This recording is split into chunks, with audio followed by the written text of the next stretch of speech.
जोडभावी पेठ police Thane हद्दीतील motorcycle चोरीच्या गुन्हेगारांचा शोध घेणेकामी पेट्रोलिंग करत असताना 2 जणांना ताब्यात घेऊन गुन्हा उघडकीस आणला आहे।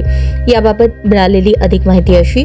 पोलीस कॉन्स्टेबल दादासाहेब सरवदे यांना मिळालेल्या गोपनीय माहितीवरून इसम ज्योतिबा केरबा मानकर व 29 व्यवसाय आचारी राहणार वाघवान नगर MIDC सोलापूर हा तळे हिप्परगा जवळील कचरा डेपोच्या बाजूला एका जुन्या पत्रा शेडमध्ये चोरीची मोटरसायकल आणून विक्री करत असताना मिळून आला।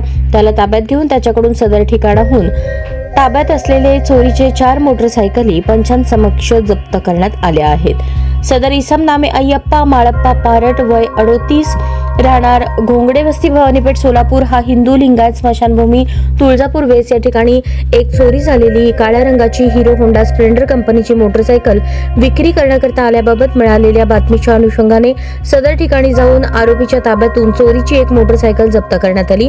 अशा प्रकारे 2 आरोपींच्या ताब्यातून एकूण 5 मोटरसायकली जप्त करण्यात आल्या असून मोटरसायकल चोरीचे एकूण 5 गुन्हे उघडकीस आणले आहेत। सदरची कामगिरी पोलीस आयुक्त M राजकुमार, पोलीस उपायुक्त परिमंडळ विजय कबाडे, सहाय्यक पोलीस आयुक्त विभाग प्रताप पोमण, वरिष्ठ पोलीस निरीक्षक सुहास चव्हाण, पोलीस निरीक्षक शबनम शेख यांच्या मार्गदर्शनाखाली जोडभावी पेठ पोलीस स्टेशन गुन्हे प्रकटीकरण पथकाचे सहाय्यक पोलीस निरीक्षक Padsalkar, Mahadik police head constable Khajappa Parasappa Arenavaru, Sheetal Shivsharan Vitthal Paikekari, Dadasaheb Sarvade, Basavraj Panchakshari, Abhijit Pawar, Swapnil Kasgawade, police constable Datta More, Yashsing Nagtilak, Datta Kate, Vitthal Kalje यांनी पार पाडली।